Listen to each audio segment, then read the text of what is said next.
dukoraniye ahangaha kuri buri munsi kubw'izina ry'Imana Data na Mwana na Roho Mutagatifu, amen.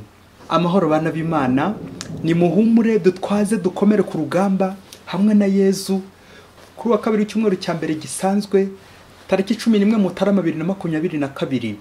Isomo rya mbere mu gitabo cya mbere cya Samweli, umutwe wa mbere umurongo wa 9 kugeza kwa 20. Umunsi umwe Elikana nabo mu rugo rwe bamaze kurira no kunywera isiro, Ana arahaguruka. Umuhereza bitambo Heli akaba yicaye ku ntebe ku rwinjiro rw'ingoro y'Uhoraho. Ana ashengurwa n'ishavu, asenga n'Uhoraho amarira menshi. Nuko agira iri sezerano ati, Uhoraho umushobora byose, ukunze ukita ku kababaro k'umuja wawe, ukanyibuka ntutererane umuja wawe, maze umuja wawe ukamuha agahungu, nazakegurira Uhoraho mu buzima bwako bwose, n'ubwogosho ntiruzakagere ku mutwe. Amara umwanya muremure imbere y'Uhoraho asenga. Ubwo Heli yitegerezaga umunwa we, Ana yavugiraga mu mutima we, iminwa ye yonyine niyo yanyeganyegaga, ijwi rye ntiryumvikanaga. Heli agira ngo uwo mugore yasinze, maze aramubwira ati, urasindana ryari? Jya kuryamisha divayi yawe. Ana aramusubiza ati, shobuja, nta divayi nanyoye, nta n'igisindisha na busa, ahubwo ndi umugore ushenguwe n'ishavu, gusa naganyiraga Uhoraho. Wikwibwira ko umuja wawe ari umupfu, ahubwo n'ishavu n'agahinda byandenze bituma nivugisha kugeza amagingo aya. Heli aramusubiza ati, genda amahoro, kandi Imana y'Isiraheli iguhe icyo wayisabye. Ana arasubiza ati, umuja wawe arakurongeraho umugisha. Umugore aragenda ararya, maze mu maso he harakenkemuka. Babyuka mu gitondo cya kare bunamira Uhoraho, nuko bataha iwabo i Rama. Elikana aryamana n'umugore we Ana, nuko Uhoraho yibuka Ana. Nuko rero igihe kigeze, Ana wari utwite abyara umuhungu, amwita Samweli, agira ati, kuko namusabye Uhoraho. Iryo ni ijambo ry'Imana. Indirimbo idufasha kuzirikanira isomo rya mbere niyo mu gitabo cya mbere cya Samweli n'ubundi, umutwe wa kabiri, umutima wanjye uhimbarijwe muri Uhoraho. Umutima wanjye uhimbarijwe muri Uhoraho, n'ubwemarare bwanjye mbukesha Imana yanjye. Ndinyutse kwihimura abanzi banjye, nejerejwe nuko abatsinze. Umuheto w'intwari uravunitse, naho abadandabiranaga bakindikije imbaraga. Abari bijuse baraca inshuro, naho abari bashonje baradamaraye. Uhoraho arica kandi akabeshaho, yohereza ikuzimu kandi akavanayo. Uhoraho arakenesha kandi agakungahaza, acisha bugufi akanakuza. Avana umutindi mu mukungugu, agakura umukene mu mwanda, kugira ngo abicaze hamwe n'ibikomangoma kandi bahabwe icyicaro cy'icyubahiro. Umutima wanjye uhimbarijwe muri Uhoraho. Nyagasani Yesu nabane namwe. Amagambo mu Ivanjili ntagatifu uko yanditswe na Mariko, umutwe wa mbere umurongo wa 21 kugeza kwa 28. Muri icyo gihe bagera i Kafarinawumu. Nuko ku munsi w'isabato Yesu yinjira mu isengero arigisha. Batangaraga inyigisho ze, kuko yabigishaga nk'umuntu ufite ububasha, atameze nk'abigisha amategeko babo. Ubwo nyine mu isengero ryabo hakaba umuntu wahanzweho na roho mbi. Nuko itera hejuru iti, uradushakaho iki Yezu w'i Nazareti? Waje kuturimbura.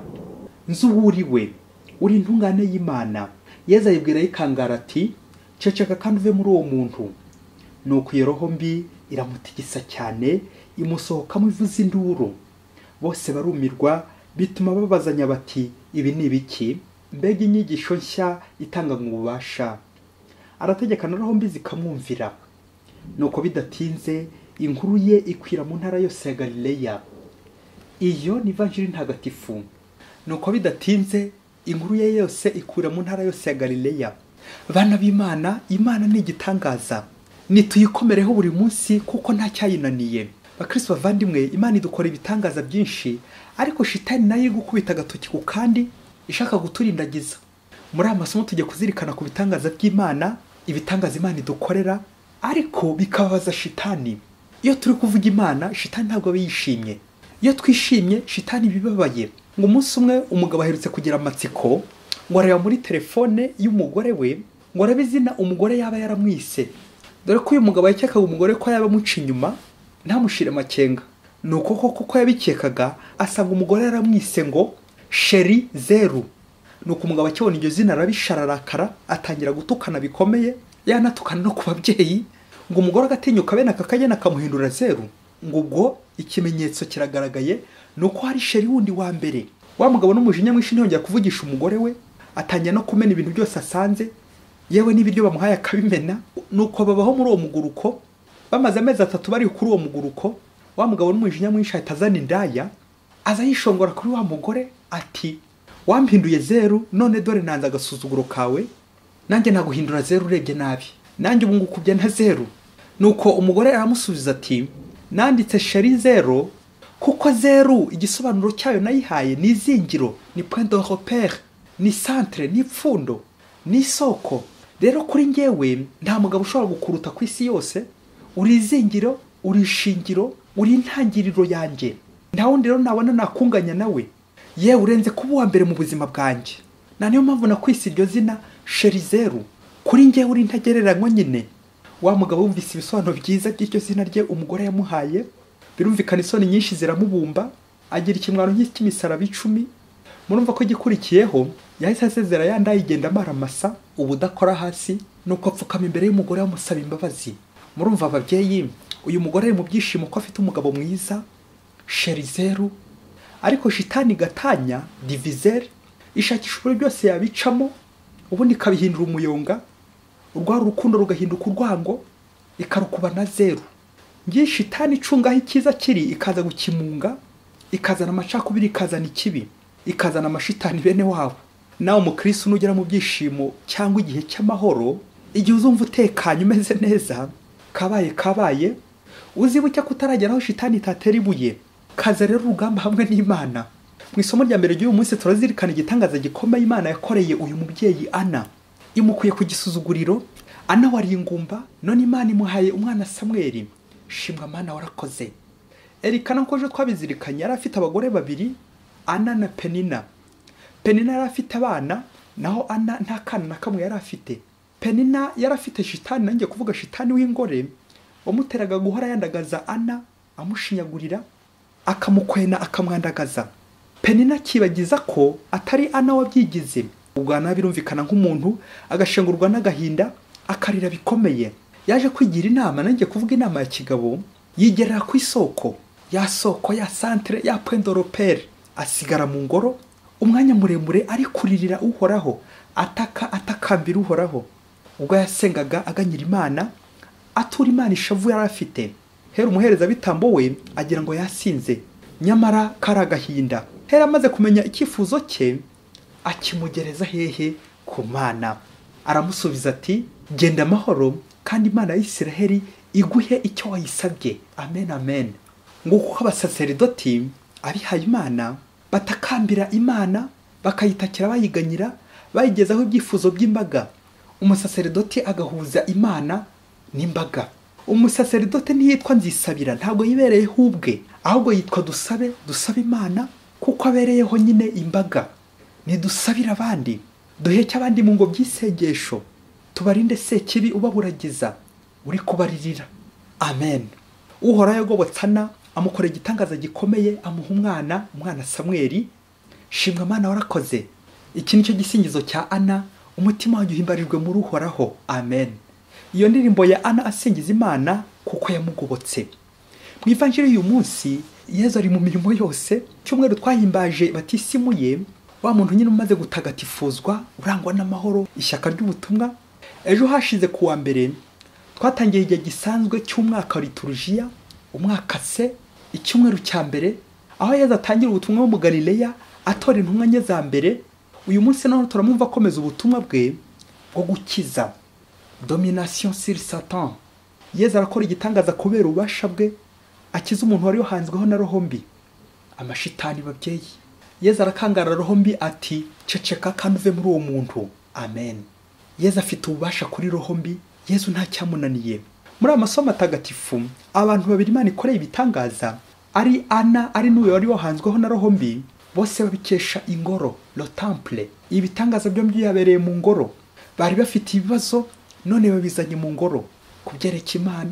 Bakristo bavandimwe, ntako bisa kujya mu ngoro ukigererayo ukajya kwirebera Nyagasani, ukigeraho ukamushyira ikibazo cyakunaniye, uburwayi bwakunaniye, ingeso mbi yakunaniye, ibisebo ufite, ukamushyira agahinda kawe, ukamushyira ikibazo cyo kwabuza urubyaro, nguko kujya gushengerera ugapfukama mu kiliziya, ugakora oraison di verbe orare, usenga prier, rya sengesho ry'umwihariko wowe na Yezu, nge na Yezu.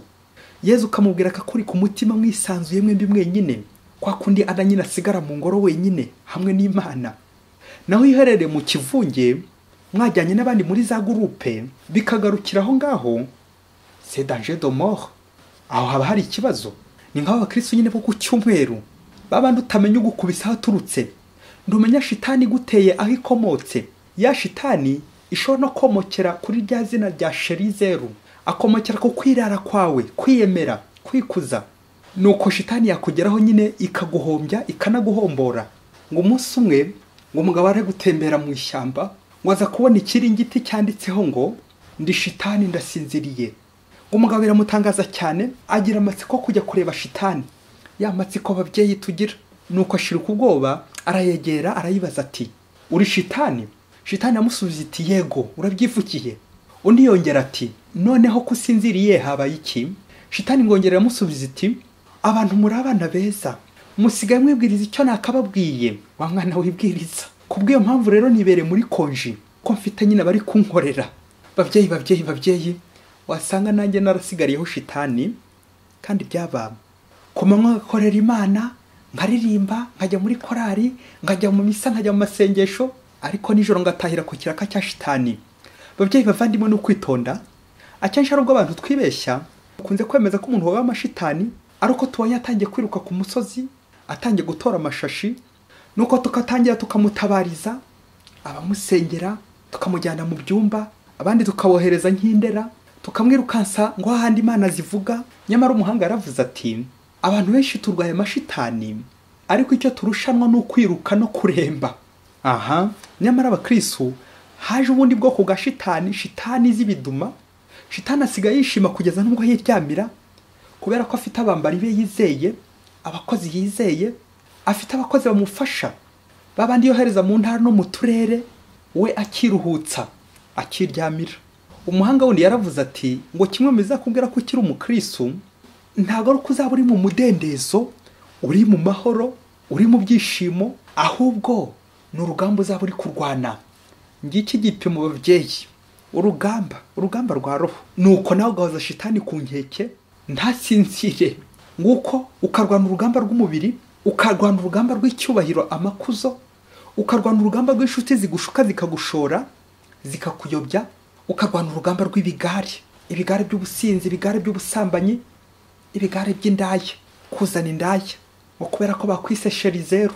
Ukarwanya shitani y'ubwirasi, yindi ituma utonda abandi ukajya bavugiraho, ubanegura, nka Penina uri kunegura Ana, ugashinyagurira abandi, nyamara utazi ko Imana irebera umukene idahumbya. Shitani gutera kwicara mu nteko abaneguranyi, ikagutera kugira umuntu uva, bityo cyera kabaye ukazamera nka cya gisiga cy'urwara rurerure kimena inda. Irukana shitani gutera kurakara, bigeza naho gutera kwivumbura no kwivumbika mu rugo rwawe, ukivovota, bigatuma urarura inshoreke n'indaya mu bigunda no mu bihuru ntazi, ngo uri guhima uwo mwashakanye, ngo kubera ko bakwise ngo Sherizeru we, mbega wowe, ngo uko kurakazwa n'ubusaba ababyeyi, uburakari bwa hato na hato, tukamenagura ibyo tugezeho byose, kubera iki? Shitani, ubwoko bwa shitani y'ikiduma, shitani ugutera ubunebwe, ukajya gusenga ari uko bari kuguhata, kaba abana b'umujyi bakubitira kurya no kuryama. Kandi wajya no gusenga kubera ko baguhase, wagera mu kiliziya ukigira ku mugonero, ugatwaramo ikiringiti n'amashuka, nka cya kiringiti cya Sekibi hano haruguru twabonye. Nyamara ntumenye ko mu ngoro ariho Ana yakiriye, ari uriya hanzweho na roho mbi yakiriye, ariho bahuriye n'Imana, Imana ikabakura ku gisuzuguriro. Yezu adusanga mu ngoro akadukiza amashitani, akadukiza uburwayi. None kuki usinzira mu kiliziya? Umuhanga we akibaza ati ariko kuki dusinzira mu ngoro y'Imana, tugasiba mu ngoro y'Imana, tugakererwa mu ngoro y'Imana? Ariko kuki tudasinzira ku meza? Kuki tudasinzira mu ikabare? Kuki tudasinzira mu isoko? Kuri iyo foto y'umuntu uri gusinzira mu ikabare, ari gusinzirana n'icupa. Kuki hose tudasinzira, ariko twagera mu ngoro tugasinzira kandi ariho duhahira by'ukuri? Yezu umwana w'Imana, umpa imbaraga buri munsi, imbaraga za roho zo kwigobotora imirimo y'urudaca ituma nkwa agacuho ngasinzira mu ngoro yawe, ngasinzira mu isengesho nkarangara. Nigobotora abantu yewe n'akazi kambuza kukwegera, nigobotora amafaranga, irari ry'ibintu n'iry'abantu, maze nkubonera umwanya mu ngoro yawe tuganire. Menye kugushengerera buri munsi, nkubonera umwanya buri munsi no kuguhora iruhande buri munsi. Yezu mwiza, Yezu watsinze ikibi, unshoboze. Amen. Mwese Imana ibahe umugisha. Imana Data na Mwana na Roho Mutagatifu. Amen. Padiri Masumbuko Ladislas wa Diyosezi ya Cyangugu.